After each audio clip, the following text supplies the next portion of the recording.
Moetapele wa EFF Julius Malema ga se a ipona molato kgorongtsheko ya mageseterata wa Mdantsane ka ditatofatso tše a lebanego le tšona tše di akaretsago tiragalo ya go thuntsha. Malema o latofatswa ka go ba le sethunya se se sego molaong. Taba ye e gataka molao wa taolo ya dithunya, go se šomiša bosaedi le go bea maphelo a batho kotsing le thoto. Go na le ditatofatso tša gore Malema o thuntšitše nakong ya moletlo wa mokgatlo wa segopotšo wa mengwaga e mehlano ka stadium sa Sisa Dukashe ka Mdantsane ka ngwaga wa 2018.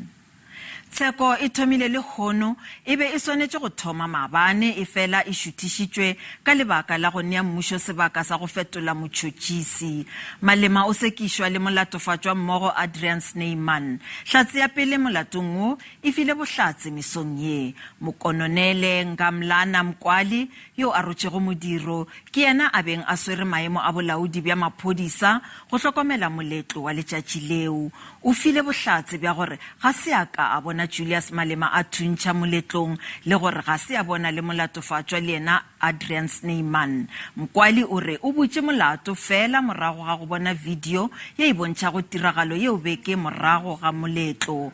Go sa le bjalo ba AfriForum ba kgolwa gore moetapele wa EFF Julius Malema le molatofatswa mmogo Adrian Sneyman ba na le molato ba swanetše go ikarabela.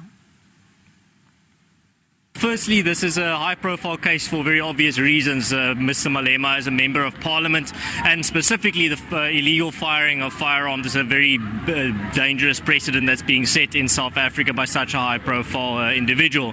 AfriForum put pressure on the MPA to finally start prosecuting Mr. Malema, which has now happened after a letter that was written by Mr. Harry Now of AfriForum's private prosecution unit, and we're very glad to see that the trial has finally now started. The wheels of justice are turning.